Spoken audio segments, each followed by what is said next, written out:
Let me begin the next chapter of the biological classification. तो सबसे पहले इसमें सवाल ये आता है कि बायोलॉजिकल क्लासिफिकेशन की ज़रूरत क्या है। बायोलॉजिकल क्लासिफिकेशन इसलिए किया जाता है to make their study the organism their study convenient, आसानी से हम किसी प्लांट या एनिमल के बारे में स्टडी कर सकें। दूसरा फायदा ये होता है कि this also facilitates the identification.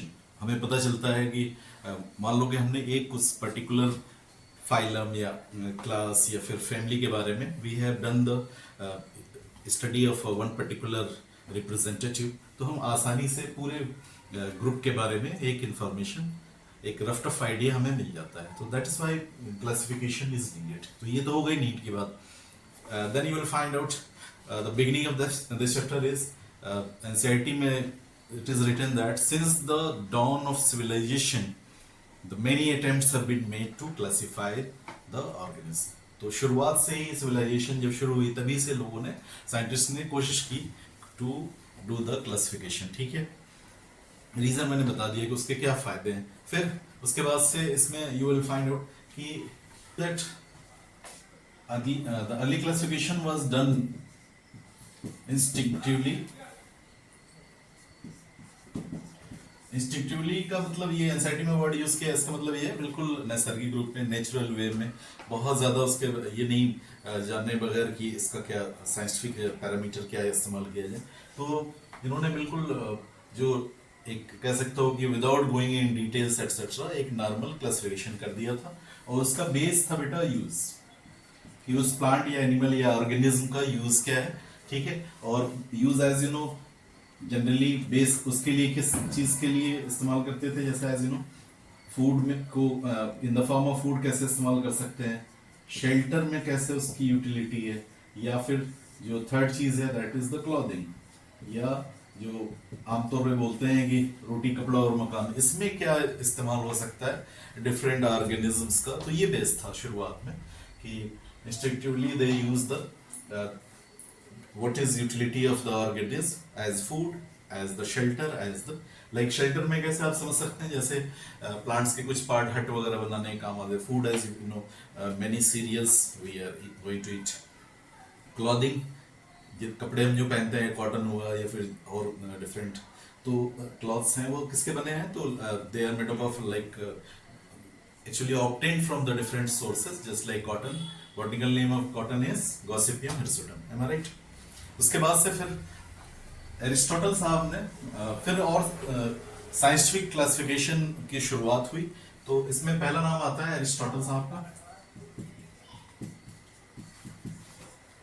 जिनको कहा जाता है फादर ऑफ बायोलॉजी।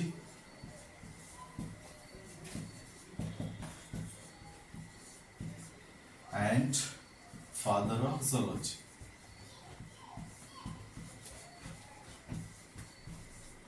इनको फादर ऑफ बायोलॉजी बोलते हैं और फादर ऑफ ज़ूलॉजी भी बोला जाता है। वो is considered as father of botany, Theophrastus को बोला जाता है। ठीक है, जैसे आगे पढ़ोगे आप पढ़ोगे कि Carolus Linnaeus is considered as father of taxonomy. ठीक, तो इन्होंने एरिस्टोटल साहब ने जो क्लासिफिकेशन किया, he had just classified plants, he classified the plants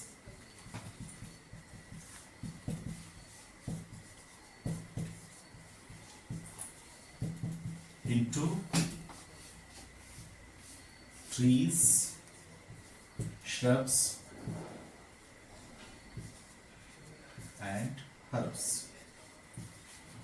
और इसका जो क्राइटेरिया था वो सिंपल सा मॉर्फोलॉजिकल कैरेक्टर्स, मतलब जो ये आप कह सकते हो कि ग्रोथ हैबिट के बेस पे, कि जो जैसे आप हर्ब्स देखो, बहुत छोटे जो प्लांट्स होते हैं जो 2-4-6 इंच के, जैसे ग्रासेस, आप लॉन ग्रास जिसको हम साइनोडोन डैक्टिलॉन बोलते हैं। ठीक है, तो ये ग्रासेस वगैरह 2-4 इंच जो जमीन के से उगती हैं उनको हर्ब्स बोल दिया गया। श्रब वो है जो ह्यूमन हाइट के बराबर होते हैं, जैसे आप यू कैन से टी प्लांट, थिया साइनेंसिस, कमोलिना साइनेंसिस, या फिर एग्जांपल ले लो जो मेहंदी या हिना, या जो बॉटनिकल नेम होता है लॉसिनिया इनर्मिस, तो ह्यूमन हाइट के होते हैं। ठीक है, तो वो हो गए श्रब्स। ट्रीज जो बिगर हैं 8-10 फीट से ज्यादा। ठीक है, तो एक तो क्लासिफिकेशन इन्होंने ये किया कि he classified the plants into the trees, shrubs, herbs on the basis of what, morphological मतलब external features के बेस पे। ठीक है हमारे, और इसमें एग्जांपल मैंने बताया आपको।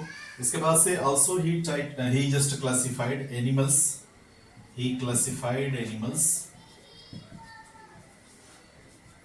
into two categories.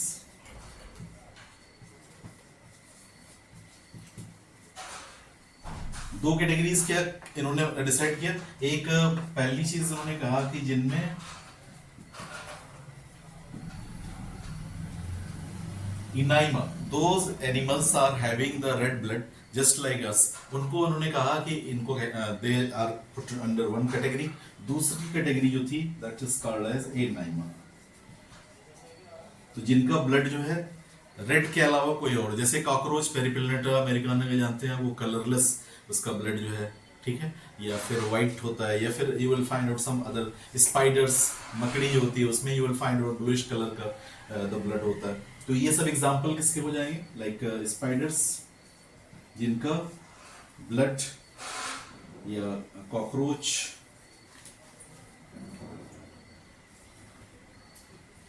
ठीक है। तो ये सब आप एनाइमा हो जाएंगे। बाकी कैटेगरी एनाइमा में जिनका ब्लड रेड होता है, ठीक है। तो ये ब्रॉड क्लासिफिकेशन किया गया, ठीक।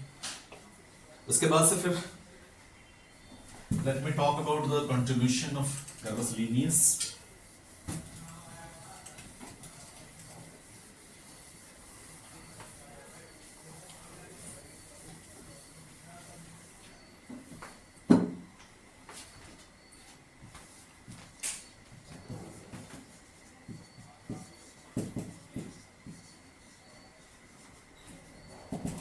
कैरस लीनियस साहब का एक्चुअल स्वीडिश साइंटिस्ट थे। इनका रियल नेम जो था, as you know, real name was Carl von लिन,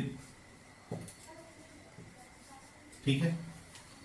इनका रियल नाम था कार्ल वॉन लिन, लेकिन अपना नाम इन्होंने कन्वर्ट करके कैरोलस लीनियस कर लिया था, क्योंकि इन्होंने लैटिन में काफी कम यूज किया, Latin language for giving the binomial system of nomenclature. तो इन्होंने अपना नाम ही, खुद का नाम चेंज कर लिया। He was so fond of taxonomy you can से, ठीक है। तो लीनियस साहब का उनके टाइम में, in the time of Linnaeus,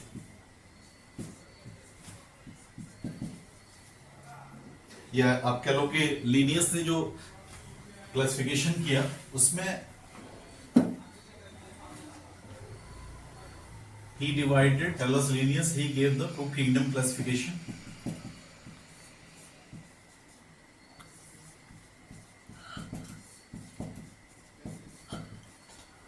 तो इसमें दो कैटेगरीज क्या थी, as you know, first was the Plantae, PLANTAE, Plantae, और दूसरी कैटेगरी थी एनिमेलिया, राइट, एनिमेलिया। तो बस सारे ऑर्गेनिज्म, दुनिया के सारे ऑर्गेनिज्म को सिर्फ दो कैटेगरीज में कर दिया। अब आज you know, like Whittaker classification 1969 का जो है वो कहता है कि भाई we should categorise into the Monera, Protista, Fungi, Animalia and Plantae, ठीक है। तो ये कैटेगरीज हो गई। तो इसमें यू विल फाइंड आउट कि, और इसका क्लासिफिकेशन का जो मेन बेस था वो था सेल वॉल। तो जिनके अंदर सेल वॉल थी उनको उठा के उन्होंने प्लांटे में रख दिया, और सेल वॉल जिनमें एब्सेंट था उनको एनिमेलिया में रख दिया, ठीक है। तो इस क्लासिफिकेशन सिस्टम में बहुत से बाद में डीमेरिट्स को ऑब्जर्व किया गया कि भाई ये खामियां हैं, गलतियां हैं। तो इसमें one by one we are going to discuss demerits क्या थी, या खामियां क्या थी इसमें। तो पहला देखो, इसमें प्रोकैरियोट्स के साथ यूकैरियोट्स को रख दिया। Prokaryotes and eukaryotes,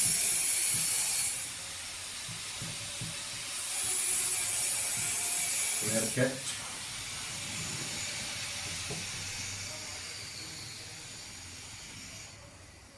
same category में रख दिया। प्रोकैरियोट्स का एग्जांपल देखिए आप, like maybe bacteria, as you know, आजकल हम जो बोलते हैं कि नीट में क्वेश्चन भी आया हुआ है, और the sole, the members of bacteria they belong to the Monera, ठीक है। तो बैक्टीरिया या फिर ब्लू ग्रीन एल्गी, ये सब प्रोकैरियोट्स है। इनको यूकैरियोट्स के साथ इन्होंने रख दिया, ठीक है। यूकैरियोट्स में देखो आपके जैसे मांस थे, या फंजाई मॉसेस, या फंजाई या फिर और हायर ऑर्गेनिजम्स जितने भी हायर प्लांट्स वगैरह थे उनके साथ, हायर प्लांट्स के साथ इन्होंने रख दिया किसको, he kept the prokaryotes bacteria and blue green algae. Reason क्या था, ये रीजन लिया था उन्होंने cell wall, as you know like जो बैक्टीरिया का सेल वॉल होता है उसमें you will find out the which substance glucosamine is form, ठीक है। उसके बाद से second category first demerit prokaryotes और यूकैरियोट्स दोनों को एक साथ रख दिया गया क्योंकि पूरे ऑर्गेनिज्म को ही दो ही कैटेगरी में डिवाइड किया था। सेकेंड जो डिमेरिट मानी जाती है वो क्या है कि unicellular organisms and multicellular organisms.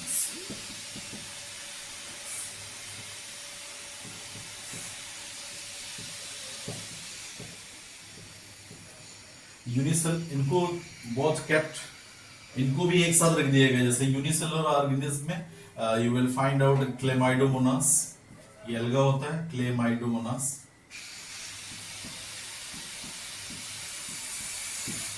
या क्लोरेला, ठीक है। तो ये एल्गा जो थे ये यूनिसेलुलर एजनो क्लेमाइडोमोनास का डायग्राम याद हो आपको शायद इस तरह का, ठीक है, याद है फ्लैजेलम होता है इस तरह का। तो ये क्लोरेला और क्लेमाइडोमोनास ये यूनिसेलुलर ऑर्गेनिज्म थे, लेकिन इनको मल्टीसेलुलर ऑर्गेनिज्म कौन कौन, like you can just spirogyra, ये भी स्पाइरोगाइरा इसके साथ रख दिया गया, तो ये भी एक डीमेरिट मानी जाती है, ठीक है। तो this is another you can say the demerit, am I right.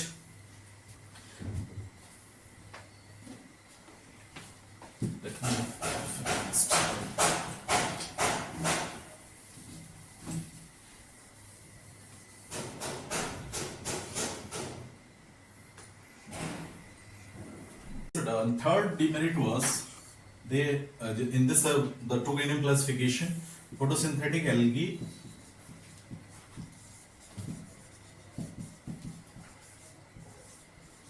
and non-photosynthetic fungi. Non-photosynthetic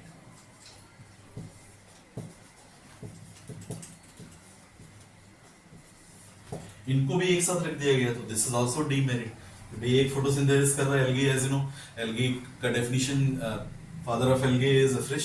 उन्होंने जो डेफिनेशन दी एल्गी वो क्या कहा था कि algae are very simple green photosynthetic plants which fail to develop at archegonial level. और ये Fungi as you know chlorophyll होता नहीं, तो दोनों को एक ही में रख दिए। तो ये एक आप कह सकते हो one of the big demerits of two kingdom classification of Carolus Linnaeus, ठीक है। उसके बाद से fourth you will find out some organisms were they were not kept in either group, like Euglena. Euglena की खास बात क्या होती है, यू नो लाइक ज्यादातर फीचर इसके एनिमल्स की तरह है, लेकिन इसमें क्लोरोप्लास्ट मिलेगा तो it can do the photosynthesis. तो ये इसीलिए कहते हैं कि Euglena is considered as link between the plants and animals, जैसे viruses are called as a link between living and non living. तो Euglena is considered as the link between the plants and animals because it is having most of the features of animal but also the chloroplast, ठीक है। Chlorophyll रहेगा तो photosynthesis भी कर लेगा।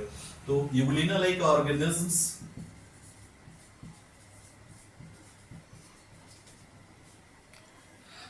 were not placed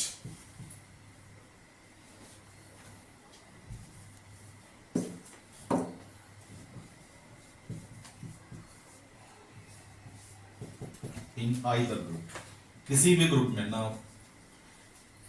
either group, तो ना इनको प्लेंटे में रखा गया ना एनिमेलिया में रखा गया। तो ये एक और दूसरा आप कह सकते हैं एक और नेक्स्ट द डीमेरिट थी, ठीक है। Okay, this description in the SIT that decides the grass morphology.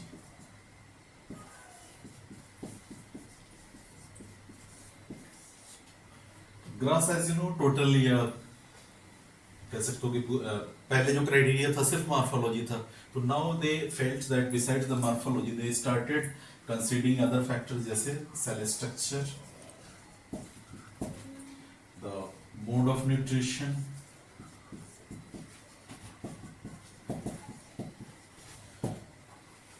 and you will find it also the habitat, and evolutionary history. इसमें सेल स्ट्रक्चर के साथ साथ structure of cell wall and evolutionary history. मैं भी explain करता हूं आपको।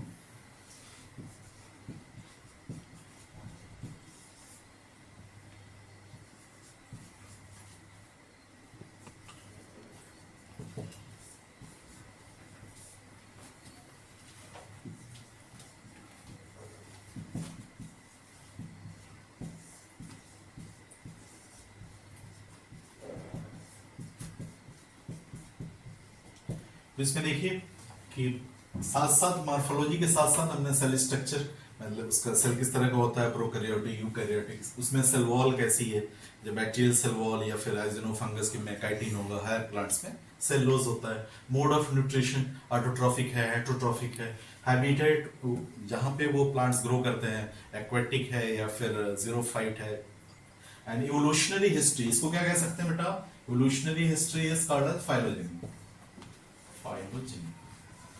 ठीक है, तो उसके बाद से मॉर्फोलॉजी के साथ साथ ये सारे फीचर्स भी कंसीडर्ड होना शुरू हो गए। ठीक है हमारे, then you will find out there is a description that many scientists try to, because every day they are going to get some new information, new researches are going on, so we come to know about the details of all organisms. So that is why many scientists have tried to classify according to the need of the hour. तो नई नई discoveries होती हैं, तो फिर उसके लिहाज से हम we are going to put the particular organism in an appropriate position, may be in phylum और may be in the family. ठीक है, clear, is it clear? So that is why like later जो scientist आए उन्होंने two kingdom की जगह, और like nowadays you might be have just heard about the three kingdom classification. Three kingdom classification किसने दिया था? हीकल ने दिया। फिर फोर किंगडम क्लासिफिकेशन कोपलैंड ने दिया, कोपलैंड। फाइव किंगडम क्लासिफिकेशन किसने दिया? एजिनो W Whittaker, sorry R Whittaker, not W, R Whittaker.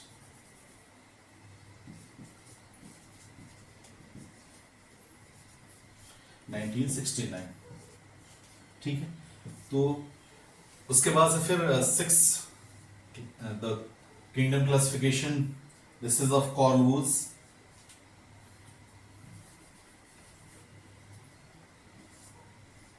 C right, Carl whose.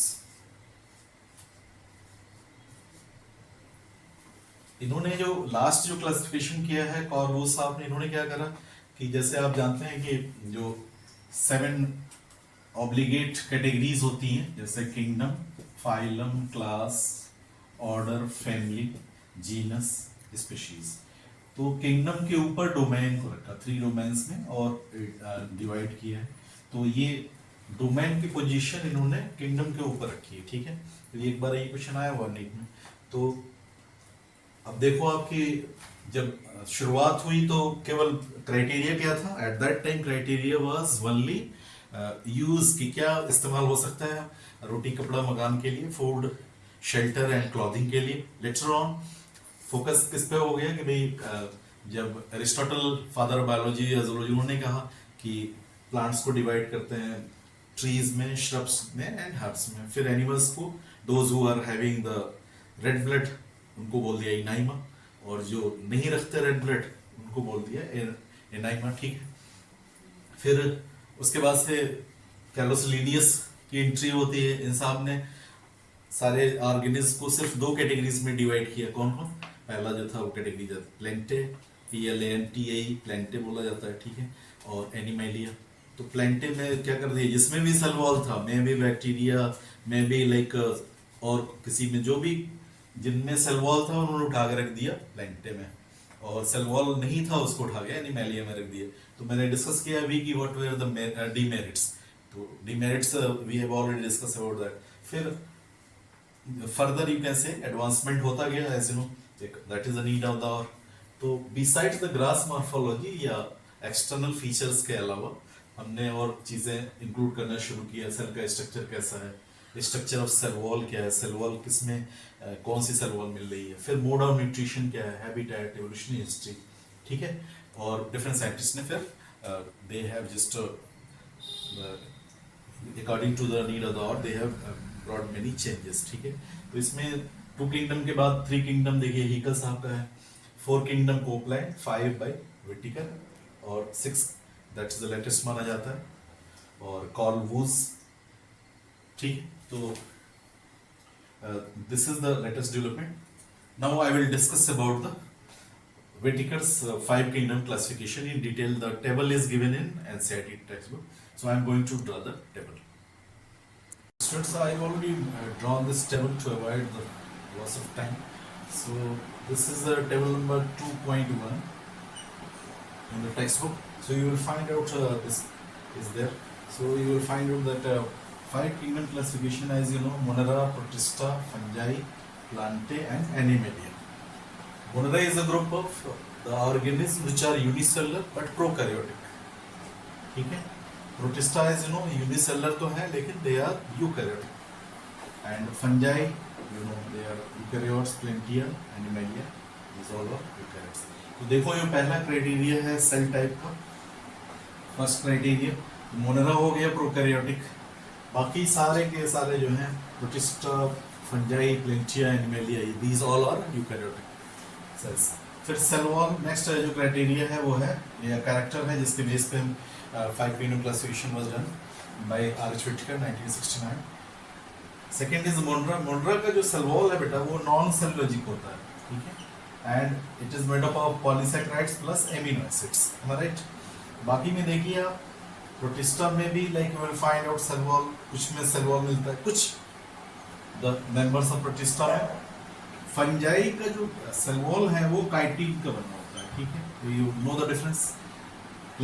जो प्लांटे का या ग्रुप ऑफ द प्लांट्स है उनमें cell wall is made up of cellulose, और एनिमैलिया में एब्सेंट होता है, ठीक है। नेक्स्ट कैटेगरी इसमें कैरेक्टर देखिए न्यूक्लियर मेम्ब्रेन। मोनेरा है तो as you know like prokaryotic है, इसमें न्यूक्लियर मेम्ब्रेन एब्सेंट होगा क्योंकि जो न्यूक्लियस है वो प्रोकैरियोटिक टाइप है, बाकी सब में प्रेजेंट। सिर्फ द मोनरा में you will not find out. Body organisation देखिए, here in Monera it is cellular, Protista also cellular, but you know this you will find out group fungi, you will find out multicellularity is going to start. Here in fungi multicellular organisms we found loose tissues हो सकते हैं। Plants में आप देखो tissue या organ level मिल जाएगा, और फिर एनिमेलिया में टिश्यू, अर्गन और अर्गन सिस्टम तीनों डेवलप मिलेगा, ठीक है। नेक्स्ट आता है group of mode of nutrition. देखिए जो मोनेरा है उसमें ऑटोट्रॉफिक मिल जाएंगे, some are photosynthetic, some are chemosynthetic and some are photosynthetic.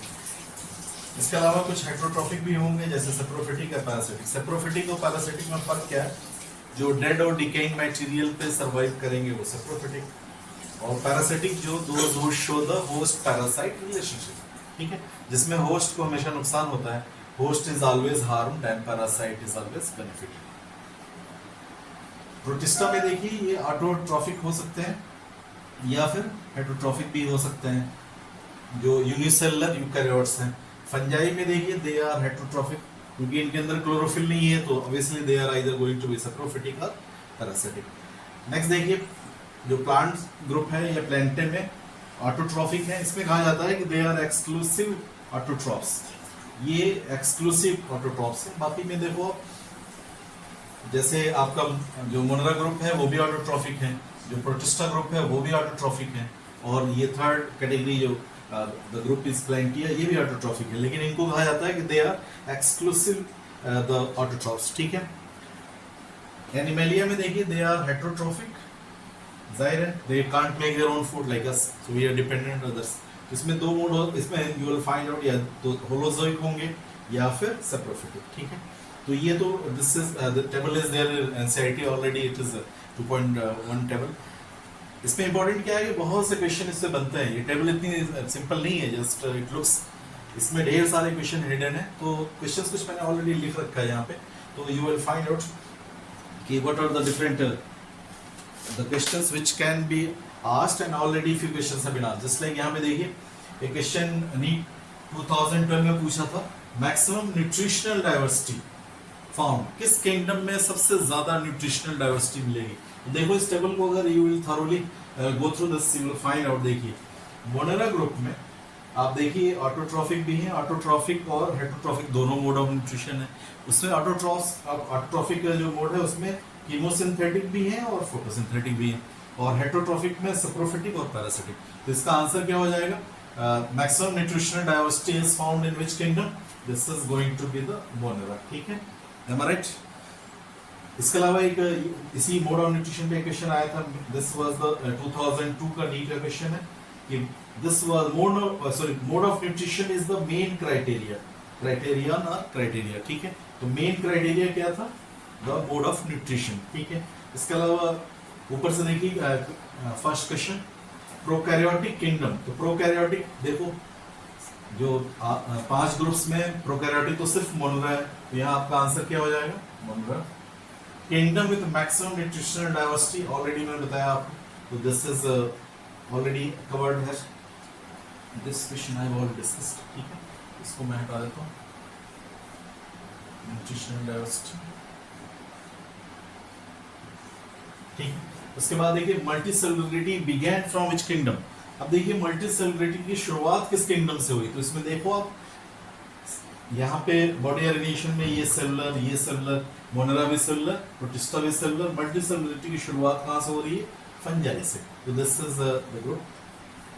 ठीक है, cell wall absent in how many kingdoms. अब देखिए सेल वॉल टेबल से देखिए आप, सेल वॉल सिर्फ एक एनिमेलिया या एनिमल्स में नहीं मिलती, इसलिए this is the answer is how many kingdoms, आपका आंसर 1 हो जाएगा और जो ग्रुप होगा वो एनिमेलिया हो जाएगा। ठीक है, नेक्स्ट क्वेश्चन देखो, विच किंगडम शोज कीमोसिंथेसिस। अब यहाँ देखो आप, क्या लग रहा है आपको, कहीं और कीमोसिंथेसिस लिखा हुआ है, सिर्फ यहाँ लिखा हुआ है मोनेरा में कीमोसिंथेसिस एंड फोटोसिंथेसिस, तो ये आपका आंसर क्या हो जाएगा, मोनेरा। ठीक है, राइट। नेक्स्ट देखो question, kingdoms with tissue systems. कितने किंगडम्स हैं जो टिश्यू सिस्टम शो करेंगे, sorry how many kingdoms will show the tissue system. तो देखो द प्लांट शो करेंगे,